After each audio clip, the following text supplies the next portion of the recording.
No ar, Brasil ODS, um programa que mostra, divulga e debate o terceiro setor, dando voz à solidariedade e construindo a cidadania.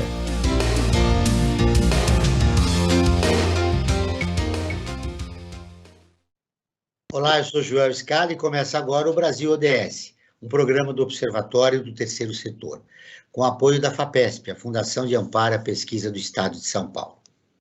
A pandemia aumentou as desigualdades no Brasil e no mundo. De acordo com uma pesquisa do Oxfam Brasil, os 10 homens mais ricos do mundo dobraram suas fortunas durante a pandemia. Enquanto isso, a renda de 99% das pessoas da humanidade caiu. Hoje vamos falar do Objetivo de Desenvolvimento Sustentável número 10, a redução das desigualdades. Os Objetivos de Desenvolvimento Sustentável, ou ODS, são parte da Agenda 2030 da ONU, um pacto global por um mundo mais justo e sustentável. Participam do programa Rogério Jerônimo Barbosa, professor do Instituto de Estudos Sociais e Políticos da Universidade do Rio de Janeiro e pesquisador do Centro de Estudos da Metrópole da Universidade de São Paulo. Igor Pantoja, sociólogo formado pela USP, doutor em Sociologia pela Universidade do Rio de Janeiro e assessor de mobilização do Instituto Cidades Sustentáveis.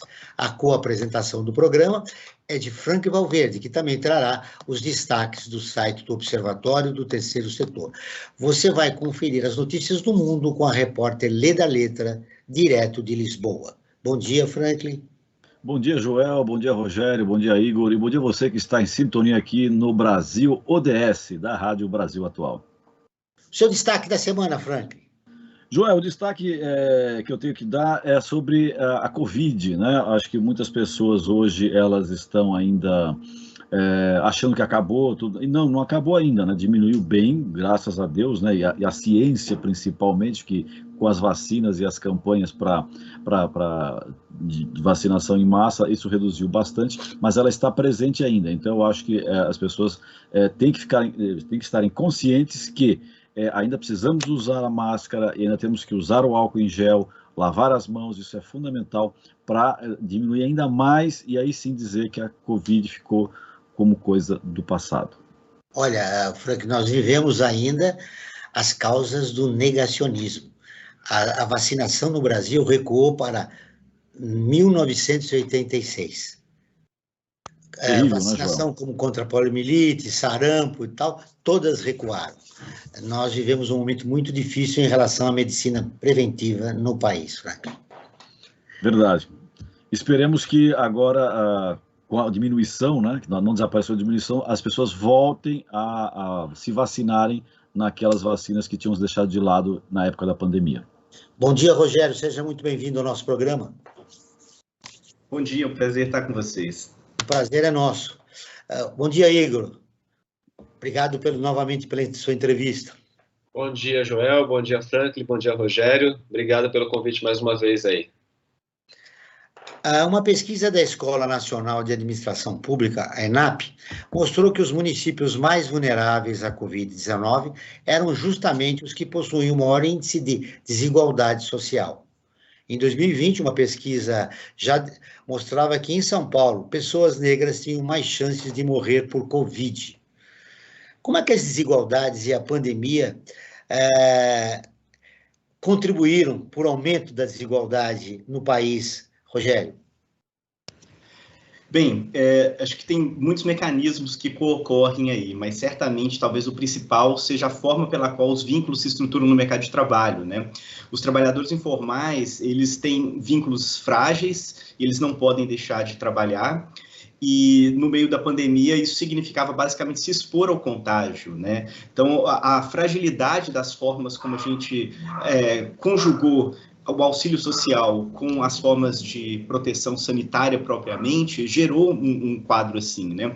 O auxílio emergencial foi realmente extraordinário, ele teve uma série de problemas de implementação originalmente, mas ainda assim ele consegue, de fato, pelo menos temporariamente, segurar os indivíduos contra a pobreza, as famílias contra a pobreza, mas ele não manteve as pessoas em casa. Então, existem várias indicativos, né, de que o auxílio emergencial ele não teve um efeito sobre o distanciamento social. Tem umas pesquisas da Rede de Pesquisa Solidária, do Departamento de Ciência Política da USP, tem também uns estudos preliminares que a gente está fazendo. De toda forma, as pessoas saíram mesmo de casa porque, o auxílio não segurava para sempre, ele ia acabar. 2, ele de fato ficava o tempo todo sendo, vai renovar, não vai renovar, as pessoas não tinham segurança de que ele ia segurar mesmo.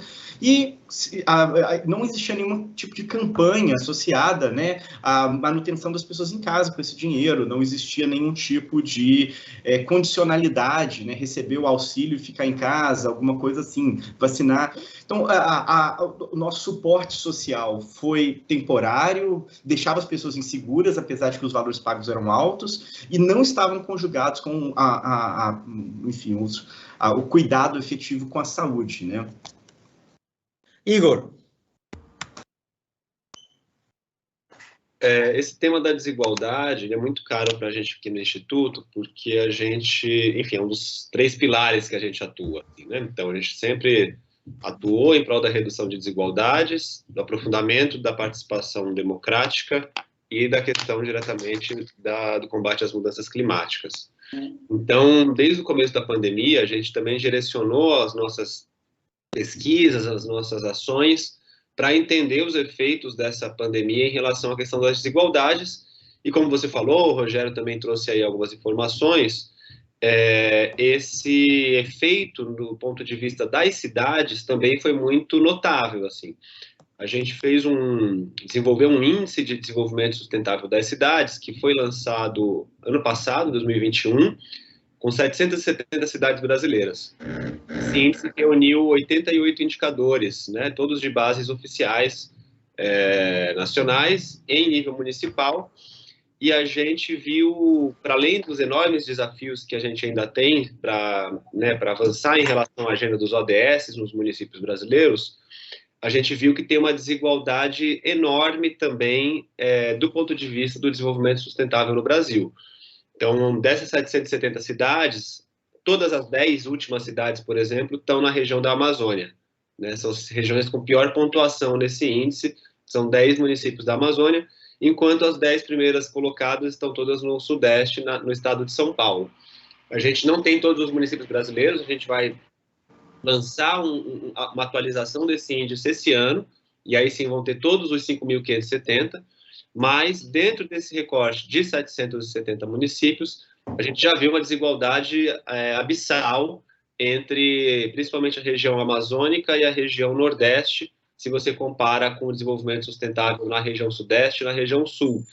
Então, né, em meio à pandemia, a gente soltou esse índice, a gente imaginava que a desigualdade ia ser tão brutal assim de resultados, e a gente também fez outras pesquisas, até uma que você apontou, né, essa maior incidência da mortalidade por Covid na cidade de São Paulo, ela realmente se deu... Em relação aos negros. Né? Ela se deu em alguns bairros e, coincidentemente, entre aspas, exatamente os bairros com maior população negra. Então, tem uma relação também bastante forte dessa estrutura de desigualdades que o Rogério apontou com os efeitos da pandemia, né, que foi uma crise também que abalou o mercado de trabalho, o sistema de saúde. Então, era um pouco esperado que esses efeitos fossem desigualmente distribuídos. Infelizmente, os dados realmente apontam para isso, né? Rogério, a partir desta realidade, que políticas públicas deveriam ser desenvolvidas para combater esta situação? Bom, eu acho que é interessante que a gente já começa a pensar nesse período de transição para fora da pandemia, né? Acho que, como bem lembrado pelo Franklin, a situação ainda é calamitosa, mas a gente tem que pensar, então, numa forma em que a gente faz políticas que sejam duradouras ao longo do tempo. O auxílio emergencial foi fantástico, mas ele tinha data para acabar e o quanto ele custava também era inviável, né? Ele custava mais de 40 bilhões por mês, e chegando a 45 em alguns meses mais áureos, assim. O novo programa que substitui o Bolsa Família, o Auxílio Brasil, ele é bem mais robusto do que o Bolsa Família em termos de orçamento, mas ele padece de uma série de problemas iguais ao Bolsa Família, que faz, na verdade, que o problema não seja completamente resolvido. Então, tentando responder sua pergunta, usando do Auxílio Brasil como um exemplo, né? A primeira coisa... detalhe, viu, Rogério, é que voltamos ao mapa da fome. Pois é, não, enfim, eu posso falar sobre isso também. Bom, o Auxílio Brasil, ele padece de um problema, que é o seguinte: o orçamento ele é definido anualmente, ele não é pré-definido de acordo com as necessidades e número de beneficiários elegíveis, né, de pessoas elegíveis a beneficiários. Então, significa que você define o tamanho do cobertor, depois vê o quanto cabe, né? Significa que todo ano, numa disputa orçamentária, precisa lutar para fazer com que ele tenha um certo tamanho. Isso era o problema do Bolsa Família, isso gera filas. Então, agora, nesse momento, a gente já tem mais de 1 milhão de pessoas pleiteando o auxílio e não recebendo, por mais que o programa tenha um caráter um pouco maior do que o Bolsa Família, né? Isso significa que, na realidade, quando uma crise acontece ou qualquer outro tipo de problema acontece, que você tem que fazer um ajuste fiscal, esses tipos de programas são os programas mais vulneráveis. Foi exatamente isso que aconteceu com o Bolsa Família. Quando a gente entra numa crise a partir do segundo trimestre de 2014, todas as coisas começam a enxugar, e o Bolsa Família foi uma das primeiras coisas a serem cortadas, né? A facilidade pela qual o Bolsa Família foi cortado é que foi o mais surpreendente, porque não precisa de decisões muito grandes e tal, decisões pequenas administrativas que silenciosamente ocorrem, vão aos poucos deteriorando o programa, diminuindo o número de cadastramentos, diminuindo as buscas ativas por pessoas mais pobres, diminuindo os valores médios pagos às famílias. Num estudo que Marta Rett, Pedro Souza e Luísa Fimiani e eu fizemos, a gente mostra como essa coisa aconteceu sem ninguém estar notando que ela estava acontecendo, né? E num outro estudo que eu fiz com o Serguei Soares e o Pedro Souza, a gente mostra que, na realidade, durante essa crise de 2014, 2017, mais ou menos, cerca de 1,2% pontos percentuais de pobreza, na verdade, tem a ver com a deterioração da distribuição de renda, ou seja, já estava começando a haver recuperação, e as decisões políticas, inclusive essa do Bolsa Família, foram no sentido de redistribuição em favor dos mais ricos. Programas que beneficiam mais ricos foram privilegiados e os que beneficiam mais pobres foram desprivilegiados. Em suma, há uma necessidade de fortalecimento dos programas focalizados na pobreza. Não se trata simplesmente de aumentar os valores transferidos. Caso contrário, na primeira esquina, no primeiro problema, esses programas são sistematicamente cortados, né? As pessoas mais pobres precisam de estabilidade para fazer planos e precisam de estabilidade para, enfim, conseguir fazer com que suas crianças não reproduzam a condição de pobreza, né? Eu acho que essas são as coisas mais fundamentais, assim. Esse estudo que vocês mencionaram aí, eu tenho a impressão de que é um do qual eu sou autor, né? Sobre os negros de São Paulo, que foi publicado na British Medical Journal, né? Então, eu sou um dos coautores. E a gente mostra que o mecanismo é exatamente esse de informalidade e fragilidade dos programas sociais. Acho que é exatamente por aí que os negros são sistematicamente já privados de antemão e acaba depois tendo uma série de consequências perniciosas. Ô Igor, o Rogério colocou um aspecto que eu achei muito interessante, a redução silenciosa do Bolsa Família. Nós falamos muito do desemprego, da crise econômica, e não destacamos esse aspecto que é fundamental, né, para o aumento da desigualdade e da pobreza no país. Como é que você vê isso? A gente tem uma atuação muito a partir do ponto de vista dos municípios, assim, né? Eu acho que pegando o exemplo de São Paulo, lembrei de que logo no começo da pandemia, a prefeitura relutou bastante em implementar um programa de complementação da renda. Isso foi, enfim, um valor bem mais reduzido, acho que, se não me engano, era R$100 ou R$150 por família, mas ainda assim foi uma batalha para conseguir que esse valor fosse aprovado. A gente teve que falar bastante com a Câmara, teve que aparecer na mídia, fazer uma campanha com a sociedade civil para que isso fosse concretizado em São Paulo, que é uma das cidades mais ricas do país, assim, né? Então, tendo esse exemplo de São Paulo, a gente pode pensar isso em escala nacional. E, enfim, é difícil até falar, né, dessa questão da Bolsa Família, dessa redistribuição de renda, aqui junto com o Rogério, que é super especialista no tema, mas a gente vê muito o efeito dessa crise, enfim, econômica, social e política aí que a gente está vivendo, no âmbito local, nas cidades, né, que a gente vê onde a população, mais concretamente ali, os resultados dessa política aí de enfim, de ausência de redistribuição de renda, de modo absoluto, de falta de renda, né, diretamente. Então, a gente vê que nas cidades que as pessoas sofreram mais esses efeitos diretamente. A gente faz pesquisas em municípios, tanto pesquisas de opinião, quanto pesquisas a partir de dados, né, secundários, mas a queda na renda foi absurda, né, o Auxílio Brasil e o complemento ali que o governo federal ofereceu, a renda emergencial, fizeram muita diferença, mas como o Rogério falou, não são políticas que a gente tem uma segurança de que vão ser continuadas e de que estão bem estruturadas, né? A gente não sabe muito bem como é que vai ser o efeito delas na próxima gestão, por exemplo. Então, acho que essa segurança, a necessidade de ter políticas mais bem amarradas, políticas de Estado, de fato, é o que vai fazer a diferença para a gente conseguir superar essa situação e os efeitos acumulados aí da pandemia, né? Ô, Rogério, nós vivemos num período eleitoral, e por que não está na agenda da sociedade civil projetos como Renda Básica de Cidadania, que já está colocado na sociedade já há alguns anos, né? Ele vem sendo debatido. Por que nesse momento não se fala disso com esse aumento assim, muito grande das desigualdades no país?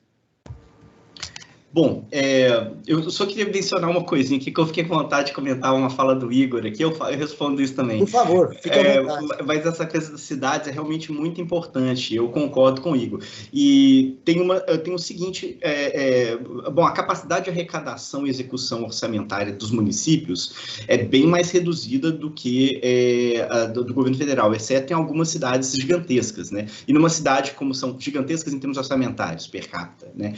Uma cidade como São Paulo, se é difícil convencer o poder público de implementar políticas dessa natureza em cidades menores que vivem mais de transferências do governo federal ou de outras formas do que de arrecadação própria, ainda é mais difícil, né? Então, realmente, os municípios tiveram uma dificuldade muito grande de combater por si mesmos a pandemia e as suas consequências socioeconômicas. É interessante, a gente tem um estudo que está sendo feito agora, que os governos estaduais e municipais foram, em larga medida, os grandes bastiões contra o avanço do coronavírus, né? Uma vez que parecia que o governo federal tinha lavado suas mãos. Então, as capacidades ficaram muito, na verdade, desiguais, porque os municípios têm desigualdades prévias.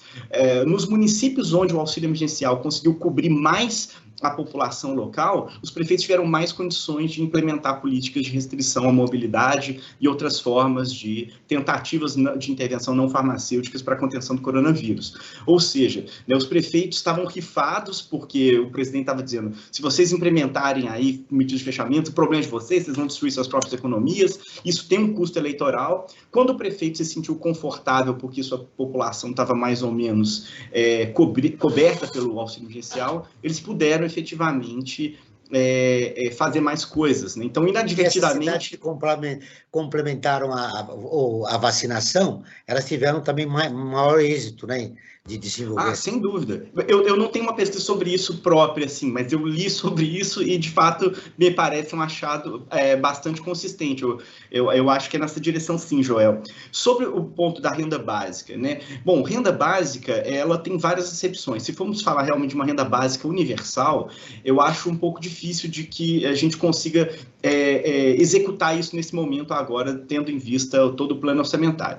E eu acho que a gente pode mirar nessa direção, mas a pergunta que fica a gente deveria pagar para todo mundo, inclusive os mais ricos, um valor relativamente alto, que é simplesmente devido à própria pertença à cidadania, ou a gente deve focar primeiro nos mais pobres, né? A minha opinião normativa mesmo é a de que nós deveríamos pagar até aquele momento em que as pessoas estão ainda vulneráveis à pobreza. Tem ciclos de reprodução da pobreza e tem volatilidade de renda que faz com que as pessoas entram e saiam da pobreza, entram e saem da pobreza. Então, se você dá transferência de renda para ela um tempo, ela sai da pobreza, daí ela, de repente, volta à pobreza de novo, sai da pobreza. A gente tem que pagar até o limiar onde esse tipo de ciclo de reprodução para de acontecer. Isso é mais ou menos 60%, 70% da população. Então, não é uma renda básica universal que, na minha opinião, deveria ser realizada, mas é mais ou menos o dobro do que um auxílio emergencial, do que o Auxílio Brasil ou o Bolsa Família conseguiam cobrir. A gente precisa de muito mais do que isso. Mas é difícil que um país tão desigual quanto o Brasil, com populações que estão passando fome, possa se dar o luxo, nesse momento, de fazer uma renda literalmente universal. A gente pode caminhar nessa direção, mas a gente tem que se tirar primeiro do mapa da fome, como você mencionou. Vamos agora ouvir a Rádio ONU, parceira de conteúdo do Observatório do Terceiro Setor, com a reportagem. A taxa de inflação global subiu para mais de 9% em março. A Lei da Letra de Lisboa traz as informações. A Organização Internacional do Trabalho, OIT, revelou que a taxa anual de inflação global, que é medida pelo Índice de Preço do Consumidor, teve mais uma alta, atingindo 9,2% em março deste ano. Em fevereiro, a taxa de inflação estava a 7,5%. E a OIT nota ainda que o índice em março deste ano mais que dobrou em relação aos números registrados em março de 2021, quando a inflação estava a 3,7%. A OIT revela que o aumento da inflação é consequência dos confinamentos ocorridos desde o início da pandemia de Covid-19. Mais recentemente, o índice tem subido com a alta nos preços dos alimentos e da energia, especialmente desde que a guerra na Ucrânia começou em 24 de fevereiro. A agência da ONU menciona que o conflito gerou choques nos mercados de commodities, atrapalhando os padrões globais de comércio, produção e consumo, de uma forma que provavelmente fará com que os preços continuem em alta nos próximos anos. Os dados sobre março de 2022 revelam que o trigo e o óleo estão, por exemplo, 50% mais caros do que estavam há um ano. Da ONU News, em Lisboa, lê da letra. Continuamos com o Brasil ODS, um programa do Observatório do Terceiro Setor, com apoio da FAPESP, a Fundação de Amparo à Pesquisa do Estado de São Paulo. Hoje falando sobre redução das desigualdades, a ODS 10, com o Rogério Jerônimo Barbosa e Igor Pantoja. Frank Valverde, você tem informações, você tem a nossa enquete e também pergunta para os nossos convidados. Perfeito, Joel. Como acontece sempre nos nossos programas aqui pela Rádio Brasil Atual, nós realizamos uma enquete, né? Eu gosto sempre de dizer que enquete não tem embasamento científico, mas serve para termos uma noção, né, da temperatura sobre os temas que estão sendo abordados, né? E no caso, o tema de hoje, nós fizemos a seguinte enquete, nós fizemos a seguinte pergunta: você acha que o Brasil ficou mais desigual? E o resultado aqui não tem o que questionar, né? 98% das pessoas disseram que sim, né? O que está evidente, né? Só dar um rápido passeio pelas grandes cidades do país, que a gente vai ver o número de pessoas morando na rua dobrou, triplicou, dependendo da região que você passa, né? Então está lá claro que a desigualdade aumentou e muito, né? 2% disseram que não, a desigualdade não aumentou, mas enfim, tudo bem, vamos respeitar esses 2%, mas é evidente, né? Só você dar um rápido passeio que você percebe que a situação do país, a desigualdade aumentou e muito, né? Antes de fazer a pergunta, eu acho que o Igor queria fazer um comentário, não, Igor? Você até mandou uma mensagem aí que você queria complementar, então você complementa e depois eu faço uma pergunta tanto para você, Igor, como para o Rogério. Acho que era da Renda Básica de Cidadania e a sociedade civil se articulando para chegar a esta solução, né? Que seria uma das soluções para a desigualdade do país, né? Não, exatamente, é porque você perguntou exatamente sobre a sociedade civil, e a gente é uma organização da sociedade civil e que teve uma atuação, né, junto com uma rede enorme de organizações, exatamente no sentido de garantir o auxílio emergencial, porque ele não estava garantido, isso não foi uma decisão do presidente da República de repente, assim. Isso teve uma mobilização bastante grande, na verdade, logo no começo da pandemia. Essas coisas, às vezes, é difícil da gente lembrar, mas, então, como a gente estava participando, eu faço questão de trazer aqui, mas não por vaidade, mas para recuperar mesmo um histórico que foi importante, porque desde o começo a pauta era de que o auxílio era de R$600, né? Teve uma campanha, inclusive, chamada Renda Básica que Queremos. Existe uma rede brasileira de renda básica, que tem uma discussão que inclui desde acadêmicos a pessoas da sociedade civil, cidadãos, etc., para, né, batalhar para que essa renda básica vire uma política em nível federal, né, e não fique aí discricionariamente a critério de um governo ou de outro. Então, é isso, esse tema da renda básica entrou na agenda da sociedade civil muito fortemente, eu acho, no início da pandemia. Depois isso acabou sendo mobilizado, essa rede da sociedade civil, em muitos lugares, acabou se tornando uma rede ali de distribuição de alimentos, né, principalmente na hora que reduziu o valor do auxílio. A gente voltou a ter uma necessidade aí de distribuição direta de alimentos para as pessoas, e essa rede da sociedade civil acho que foi uma das mobilizadoras nesse sentido. E falei do exemplo de São Paulo também, que teve uma mobilização importante para conseguir esse auxílio emergencial feito pelo município. Então, acho que é um tema que não está ainda no debate eleitoral, a gente ainda não conseguiu ouvir os candidatos diretamente sobre esse tema, mas certamente vai ter trocas aí com a sociedade civil em relação a isso. Perfeito. Eu quero aproveitar então fazer uma questão agora, né, Joel? Foi abordada a questão da renda mínima, e eu queria retomar essa questão da renda mínima, porque eu acho que ela é muito importante até para a construção de um outro país, né? Quando se diz renda mínima universal, se pensa em toda a sociedade, todo mundo vai ter uma renda mínima, né?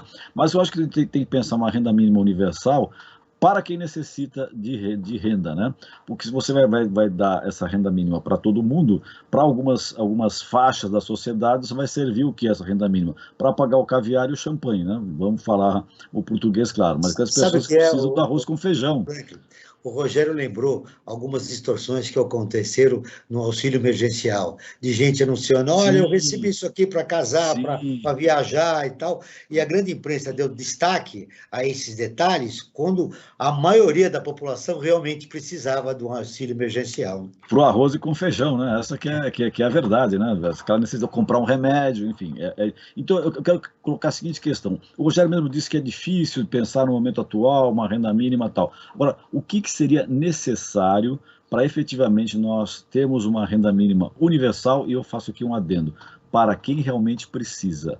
O pessoal do caviar e do champanhe, realmente esses aí acho que tem como aguentar tranquilamente a situação. E são a minoria da população brasileira. É a minoria, eles não precisam de renda mínima, né? Quem precisa são as outras faixas da população. Vamos começar então, pelo Rogério, até mencionei ele, que ele disse que não dava no momento para pensar. O que é preciso fazer então para a gente começar a construir essa possibilidade na sociedade brasileira? Por exemplo, Rogério, a partir desses municípios que já apresentaram índices muito piores, né, de qualidade de vida. Bom, assim, na verdade eu sou muito pró-redistribuição de renda, gente. Na verdade, essa é a minha grande bandeira de vida e de profissão, tá? Mas vamos pensar o que significa a palavra universal. Universal significa para todos. Então, isso do ponto de vista das categorias que a gente divide, universal não significa para quem precisa. A noção de renda básica universal é uma renda básica de fato para todos. Semi-universal, então, vamos dizer. Então, exato, e essa é a minha posição, aí nós estamos convergindo, eu concordo exatamente contigo. Eu não acho também que o auxílio emergencial foi pago para quem não precisava, isso aí, se eu deixei entender isso, por favor, eu retiro completamente. Os erros de focalização foram mínimos, tá? E, de fato, quando aparece não sei o que, fulano casou, fez festa, aparece no jornal e aí né, dá uma falsa impressão. O auxílio emergencial, ele foi preciso, na medida certa, para o momento certo, tendo em vista o que era necessário do ponto de vista socioeconômico. O que ele tinha de problema foram, a implementação complicada, que dependia do uso de celular e tudo mais, e as pessoas mais pobres demoraram mais para acessar no início. A segunda coisa é que ele nunca estava assegurado, né? Se precisava novamente lutar para mantê-lo, e renovações, enfim, os problemas foram outros, mas não os valores. Mas 45 bi por mês para um orçamento federal é difícil manter. Então, benefícios nessa monta de R$600 para uma população tão grande quanto a que ele de fato abarcou, seria difícil de manter. Mas, entre ele e o que nós temos, existe uma miríade de possibilidades e nós estamos longe de chegar, na verdade, ao que precisa. Na minha opinião, assim, a noção de renda básica, ela tem uma série de outras características que devem ser ressaltadas. A noção de ser uma renda mínima ou básica. Mínima é uma coisa muito pouca. Básica significa alguma coisa suficiente para que você, inclusive, permita fazer planos, se precaver contra crise, intempéries, fazer um pé de meia para não se pegar desprevenido eventualmente. As discussões internacionais sobre renda básica geralmente envolvem esses aspectos, né? O básico não é o mínimo, o básico é mais do que o mínimo, ele é o suficiente até, inclusive, contra intempéries. O universal significa que ele não é focalizado. A ideia de ser incondicional significa que você não precisa fazer nenhuma coisa, do tipo vacinar, levar na escola, ele é simplesmente devido ao fato de que você é um cidadão. Então, tem uma série de características muito interessantes e tem uma série de características que talvez ainda não dá para fazer. A ideia de ser incondicional é sensacional, os pobres não precisam necessariamente fazer alguma coisa para ter direito, só porque, sabe, essa ideia de obrigar um certo paternalismo com relação aos mais pobres, eu acho prejudicial. Mas gerou aceitabilidade social no início do programa Bolsa Família, não sei o que, muitas pessoas que eram contra passaram a ser a favor por causa disso. Como problemas como leve leite, por exemplo, né? A criança tem que estar matriculada para ter leite levar... Estudos mostram que, na verdade, os povos já estavam fazendo isso, então não ia mudar nada mesmo. Então, só ganhou uma aceitabilidade social. Há uns estudos do Marcelo Medeiros, Ana Amélia Camarano, entre outras pessoas, mostram que, na verdade, já ia acontecer de todo jeito certas coisas, como a universalização do ensino fundamental, entre outras coisas. Então, enfim, gerou uma aceitabilidade social naquele momento. Mas eu acho que a gente já pode os programas educacionais são educacionais, os programas de saúde são de saúde, e a renda básica pode, na verdade, não ser ligada a essas condicionalidades, porque os povos já vão ser assessorados por uma rede multidimensional e de proteção social, que não é só a transferir de renda. Eu acho que a gente já pode caminhar no sentido de uma renda universal, primeiro suspendendo essa noção de condicionalidade, que eu acho que enfim. Outra coisa que a gente pode caminhar é suspender a noção de mínimo. A gente tem que pensar no que os pobres precisam para além do mínimo. E era isso que eu estava dizendo, que protegê-los contra a volatilidade de renda é fundamental, né? A minha questão é a seguinte: eu não sei se dá para chegar a 90% da população, não sei se dá. Eu prefiro transferir muito mais dinheiro para os 60% que precisam mais do que distribuir entre mais gente e, na verdade, dar pouquinho para cada um, não fazendo esse básico acontecer, sabe? É isso que eu acho que é mais complicado. Tem uma série enfim, de prioridades aí que eu acho que, neste momento, no caminho em direção a uma eventual renda básica, a gente precisaria cumprindo etapas. Perfeito. Igor, como é que você vê essa questão, digamos, dessa renda mínima semi-universal?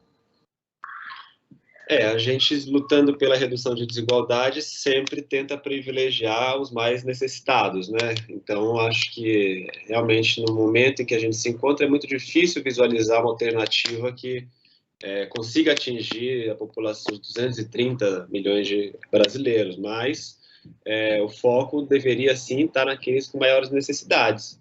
Então, até queria trazer um exemplo, que não é exatamente de renda diretamente, mas que tem a ver com inversão de prioridades, tem a ver com redução de desigualdade, que é uma proposta que também veio da sociedade civil, então também acho que é importante destacar isso, feita aqui para a Prefeitura de São Paulo, e que resultou num compromisso aí de que a Prefeitura vai direcionar 5 bilhões de reais até 2025 para as áreas mais vulneráveis da cidade.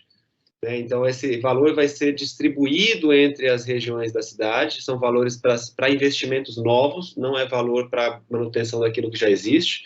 Então, dentro do conjunto... Oi, João. Em cima do que você está falando, em 2021, o mapa da desigualdade mostrou que moradores de bairros mais nobres de São Paulo vivem, em média, 22 anos mais do que moradores da periferia. No bairro do Alto de Pinheiros, na Zona Oeste, a expectativa de vida média é de 58 anos, 80 anos, desculpe, quase 81 anos. Já na cidade de Tiradentes, no extremo leste da cidade, ela cai para 58 anos. É muita diferença. A gente produz... E esse dinheiro, então, será destinado para combater essas desigualdades na cidade? dialoga diretamente com isso. A gente produz esse mapa desde 2012. Infelizmente, ao longo desses anos todos, a desigualdade em São Paulo, né? Se você pegar a idade média com a qual as pessoas morrem em Cidade de Tiradentes e nos Jardins, é dessa ordem aí de 20, 22 anos de diferença.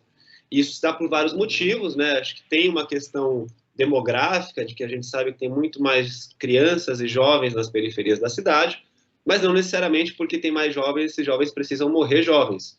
Então, isso também é resultado de um acúmulo de deficiências aí na oferta de serviços públicos, na garantia da qualidade de vida, que redunda nesse número aí de, assustador, de quase 20 anos de diferença. A gente fez uma conta que é como se fosse, a cada quilômetro que você se afasta do centro, você perde, a média vai baixando um ano, né, em relação à idade média ao morrer. A cidade de Tiradentes está a cerca de 25 quilômetros do centro. Então, é exatamente esse paralelo aí triste que a gente pode fazer. Mas esse índice que eu estava falando, ele, depois de tantos anos de reiteração dessa desigualdade, a Regional São Paulo, junto com a Fundação Chico Setúbal, fez uma proposta para a prefeitura, que foi, né, depois de um tempo acolhida ali. A gente queria que 100% dos investimentos da prefeitura fossem feitos priorizando as regiões com maior necessidade, maiores vulnerabilidades socioeconômicas. Só que a prefeitura falou que o valor total ainda não ia ser possível, mas se comprometeram com 1/4. E 1/4 dos investimentos de São Paulo são 5 bilhões de reais, né? É muita coisa.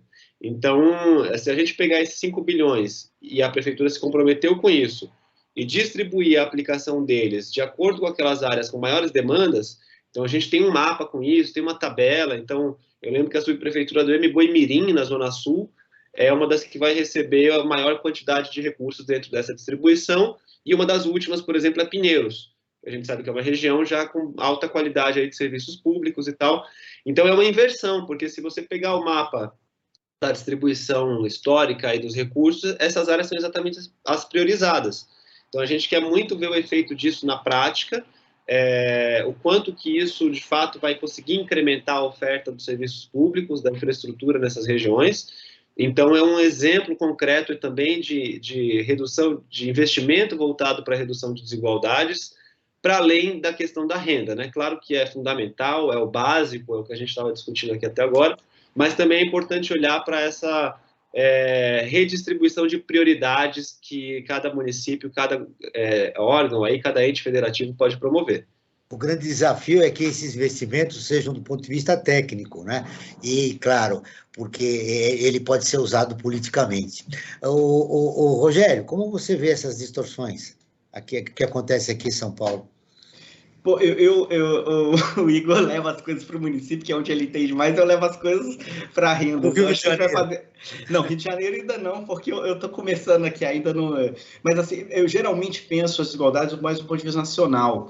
Eu acho que são visões completamente complementares, e eu não conseguiria explicar as coisas sem ouvir do ponto de vista local, e eu espero que vice-versa também. Eu espero que vocês se sirvam de análises nacionais para pensar o local. Eu estava pensando de como as políticas foram, de fato, erradamente focalizadas nesse período recente, né? Um paralelo com o que o Igor falou, só que no plano federal, né? Então, eu estava comentando anteriormente, vou citar alguns exemplos adicionais, né? Que o Bolsa Família, durante a crise, ele sofreu corte silencioso, mas não foi só ele. Em paralelo, nós tivemos também 2 ou 3 reformas do seguro-desemprego, acho que uma no final de 2014, uma em fevereiro de 2015 e outra em julho de 2015, que dificultaram o primeiro acesso. Então, muita gente começou a ser desempregada, na verdade, no momento que eles precisavam. A política emergencial contra o desemprego acaba sendo minada. Nesse mesmo período, há uma facilitação da aposentadoria por tempo de serviço, teve a implantação da regra 85-95 progressiva, que chamava. Isso facilitou os mais ricos se aposentarem. Então, os mais pobres caíam no mercado de trabalho, não tinham seguro-desemprego, não tinham Bolsa Família. Os mais ricos falaram assim, agora é hora de sair. Quem se aposenta por tempo de serviço é quem conseguiu ser formal a vida inteira e fazendo contribuições muito regulares. Os pobres entram e saem do mercado de trabalho, eles não conseguem se aposentar dessa forma. E cai para a informalidade, né? cai para a informalidade ou para trabalho algum, o que é pior. Então, a não contribuição à Previdência deixa os idosos mais pobres totalmente assim, carentes nesse sentido. Existem programas como o BPC e tudo mais, mas eles são da verba assistencial e é difícil competir com a Previdência que atende as pessoas mais ricas. Então, isso até, talvez, eu não sei, eu estou especulando aqui, possa ter correlação com essa coisa de que os mais pobres, mais velhos, morrem mais, abaixando até a expectativa de vida, né? Eu não tenho certeza se dá para fazer essa ligação dessa forma. As políticas de formalidade não aconteceram, né? A reforma trabalhista, ela teve efeitos nulos para a geração de emprego, a gente não tem, houve uma fragilização das políticas de inspeção do trabalho, para ver se os trabalhos são formais de verdade. Então, enfim, isso tudo é erro de focalização, isso é erro, na verdade, de prioridades de onde o investimento tem que acontecer, né? E aí, eu vou falar uma coisa mais polêmica, talvez, mas há um enfoque muito grande de que vamos investir na educação dos pobres para que eles acabem com enfim, para que eles tenham oportunidades no mercado de trabalho. Não estou dizendo aqui que investir em educação não é importante, mas educação é uma política de longo prazo.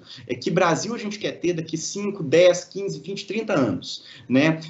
Isso vai formar nossos trabalhadores para serem mais produtivos, mais sapientes, mais cientes dos seus direitos, mas hoje e amanhã a gente precisa de políticas emergenciais, políticas que atuem na localidade, que os treinem para o trabalho, que aloquem eles na mão de obra no lugar certo e que transfira a renda quando necessário, né? Eu acho que o foco errado é ficar investindo...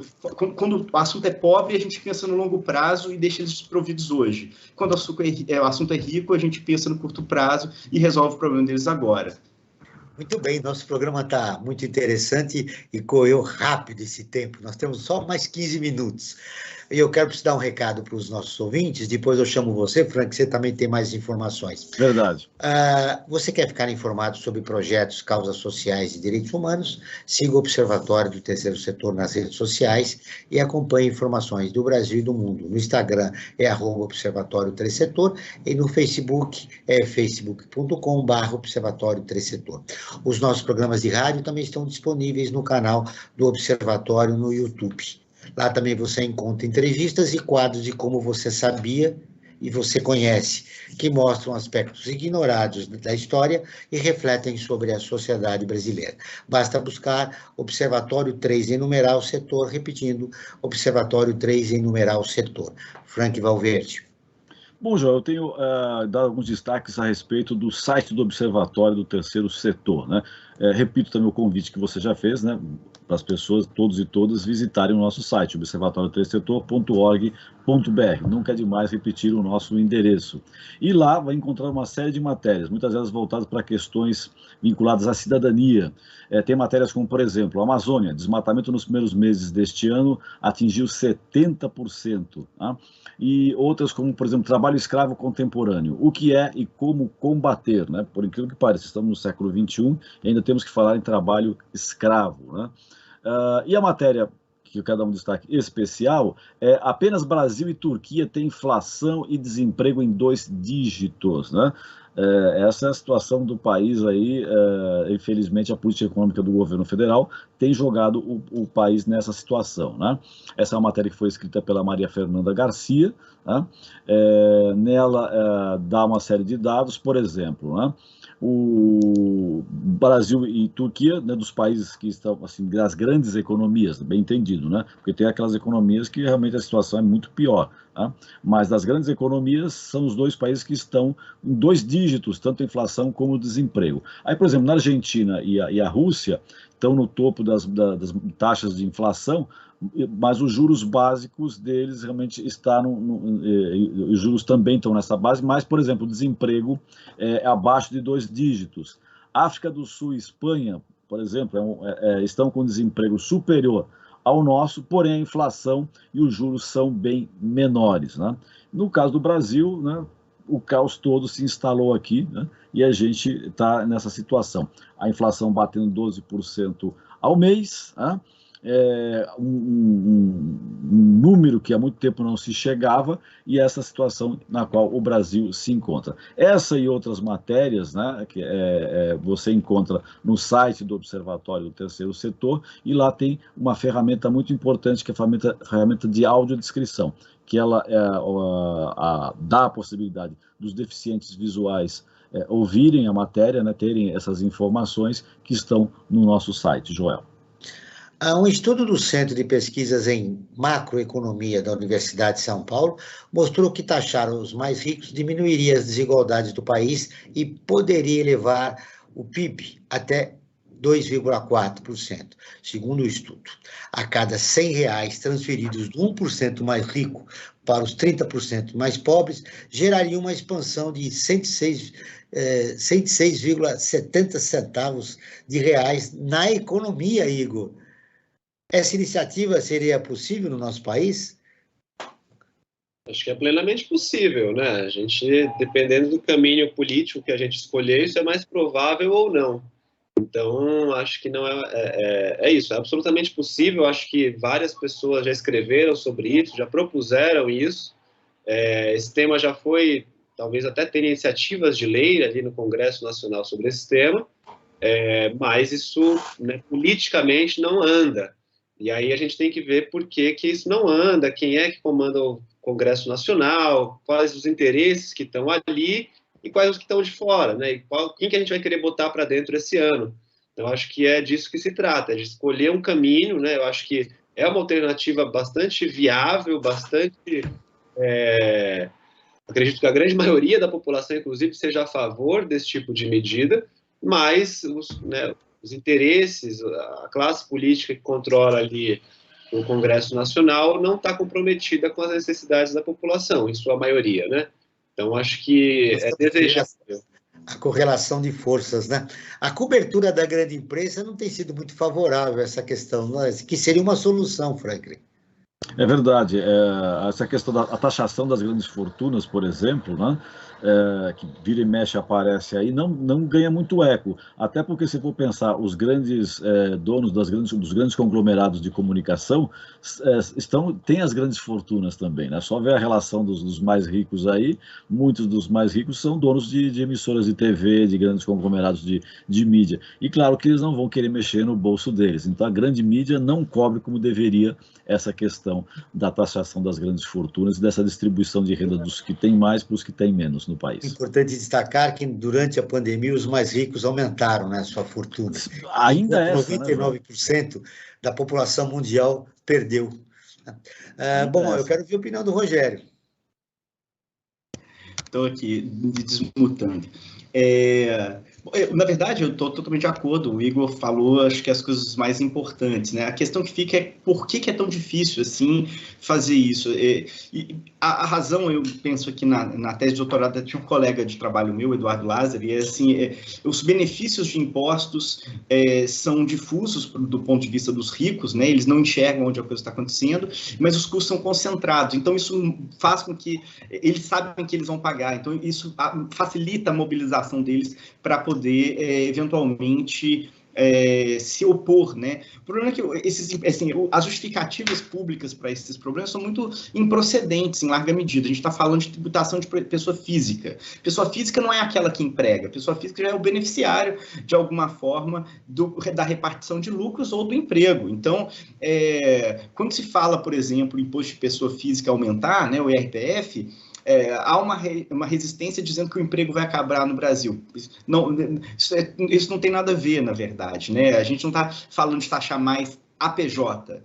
Tem uma outra coisa no Brasil que é uma coisa um pouco exótica, que é a isenção de lucros e dividendos. Desde 94, você pode ter uma pessoa jurídica e transferir dinheiro para você na pessoa física, e não há tributação nesse momento. Dos países da OCDE, só a Estônia tem esse dispositivo, é um dado bem conhecido até, de uma pesquisa do Rodrigo Araí. E o Brasil adotou... Que favorece a concentração de renda, né? Completamente, não faz o menor sentido. Se você diminuísse o imposto na PJ, mas tributasse na hora de trazer para a pessoa física, você não traria para a pessoa física, manteria o dinheiro na empresa, e isso facilitaria até contratações futuras. Então, a inexistência de um imposto sobre lucros e dividendos faz com que as pessoas se enriqueçam pessoalmente e a empresa não invista, né? Não faz muito sentido nessa direção. É mesmo mesmo, de fato, uma jabuticaba tributária que a gente tem aqui, né? Tem várias formas que, na verdade, são muito penalizadoras no nosso sistema tributário. O imposto é majoritariamente indireto, cobrado diretamente nos produtos que os consumidores adquirem. Isso penaliza os mais pobres. Rogério, nós tivemos, durante a pandemia, uma bolha de solidariedade. Como aproveitar essa bolha de solidariedade e corrigir essas distorções que você enumerou agora? Puxa, eu não sei, na verdade, eu fico pensando bastante em como criar ações que não sejam voluntaristas apenas, que sejam duradouras, sabe? Porque é muito...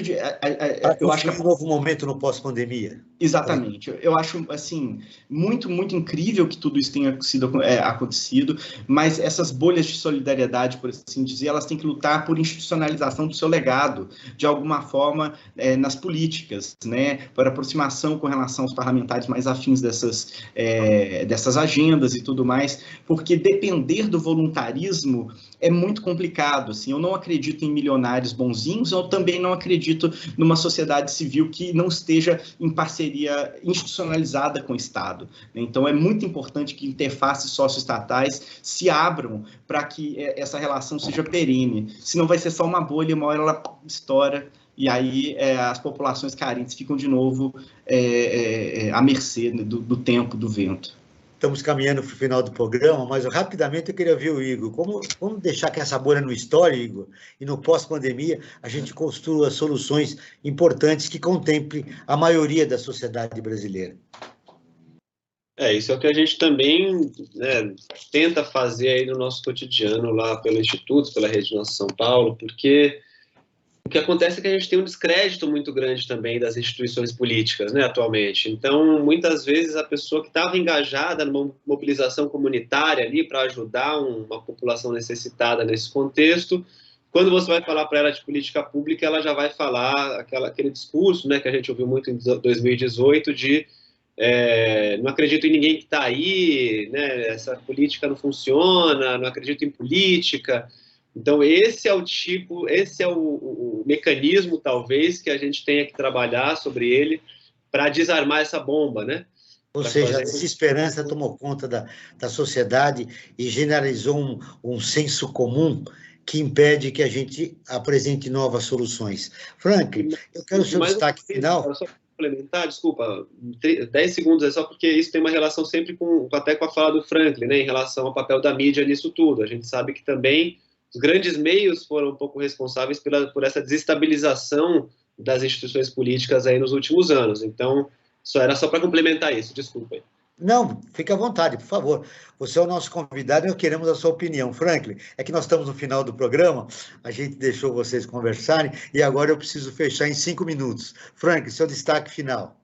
O destaque final é o seguinte, Joel. O nosso programa de hoje tratou da redução das desigualdades, né, que está no ODS 10, né, dos Objetivos de Desenvolvimento Sustentável.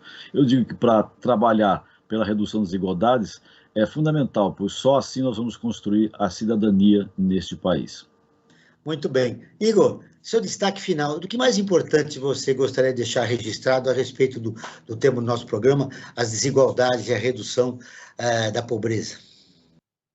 Eu acho que a gente teve uma conversa ótima aqui, é sempre bom, né, ouvir o Rogério trazendo tantas pesquisas aí que ele está envolvido e conhecimento nesse tema. Eu acho que a gente tem um ano eleitoral, como você trouxe logo no começo do programa, a gente tem que pensar muito bem quais os caminhos que a gente vai escolher nesse momento. Tem várias questões, né, apesar de eu trazer muito essa perspectiva local, mas eu acho que tem temas de âmbito nacional que estão em discussão esse ano e que são importantes das pessoas terem atenção.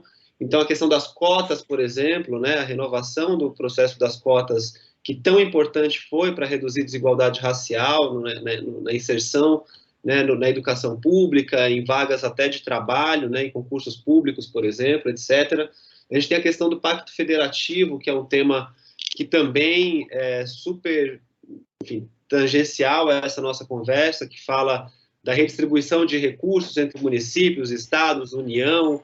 A gente sabe que tem uma desigualdade muito grande também nisso, os municípios têm poucas fontes de recursos, dependem muito do governo federal, e mesmo assim esses recursos são insuficientes para eles fazerem os investimentos. Então, redistribuir melhor, com prioridades, esse orçamento federal, acho que é fundamental também.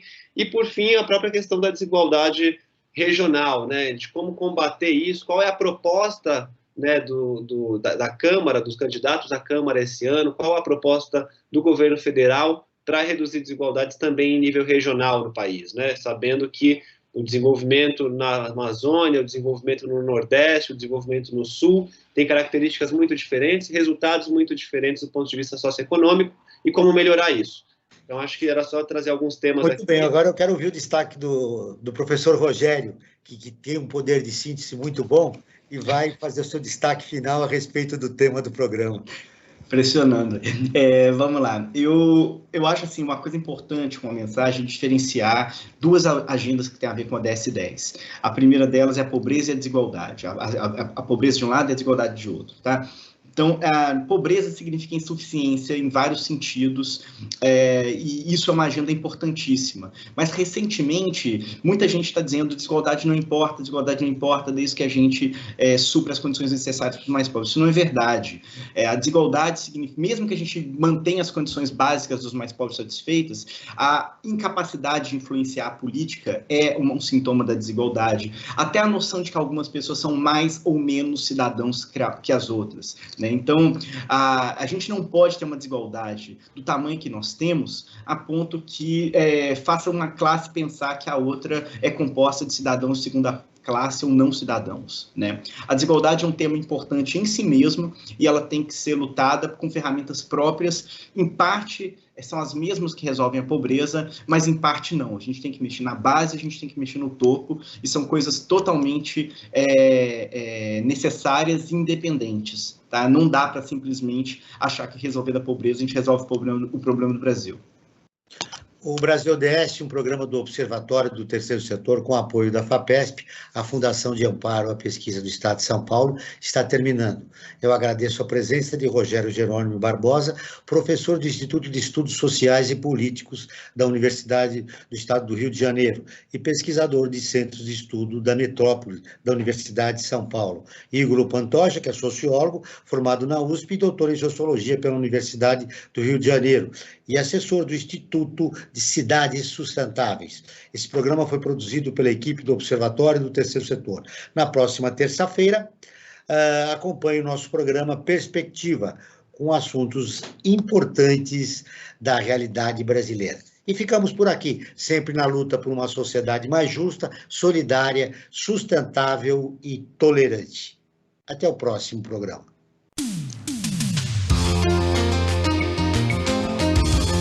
Você acabou de ouvir Brasil ODS, um programa do Observatório do Terceiro Setor.